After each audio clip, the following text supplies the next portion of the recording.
Most of this year felt routine.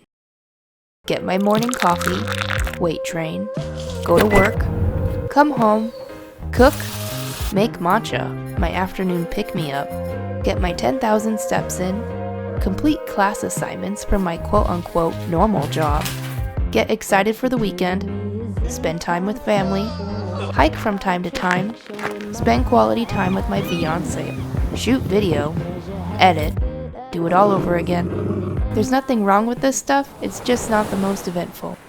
On one of these normal days, I received a text from my dad, who, long story short, kind of lives in the Philippines. He wanted to take my fiancé and I out there for a few weeks.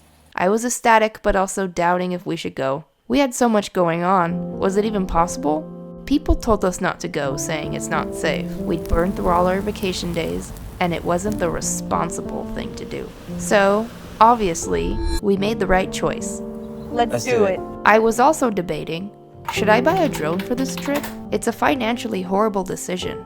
I ultimately said, screw it. I've been wanting a drone for years, but it never made financial sense. If I've learned anything in this life, being uncomfortable is what challenges you to grow, and the seemingly crazy decisions can make the best of stories later.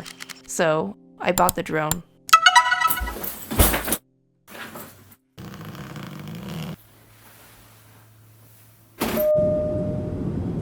The Philippines ended up being a very memorable experience, and I'm so happy we ended up going.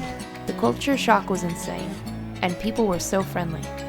We rode in the back of the bed of a pickup truck, which was insane because that is totally illegal in California. We also indirectly shut down the music to a bar, which is a long story. On the way back to the hotel, I stepped out of the back of the truck wrong and partially lifted my toenail. I ended up having to go to the hospital and got my toenail surgically removed. Side note, my toe still doesn't look normal, but it's a cool memento. We also got to do a lot of island hopping, where we got to swim in clear waters, see jellyfish, partake in boodle fights, swim in lagoons, see gorgeous sights, and make a bunch of sweet memories. I also unexpectedly got proposed to and became a fiancé on a mountain in the Philippines surrounded by pine trees. 2025 bride here. We are so grateful to have gone on this trip. It was a much needed getaway from the stressors of daily life and a chance to gain new insight and experiences. Leaving was hard, but I walked away with something more than just memories. I saw how simple life could be, how happiness wasn't tied to what you had, but who you were surrounded by. Looking back, the whole thing feels like a dream.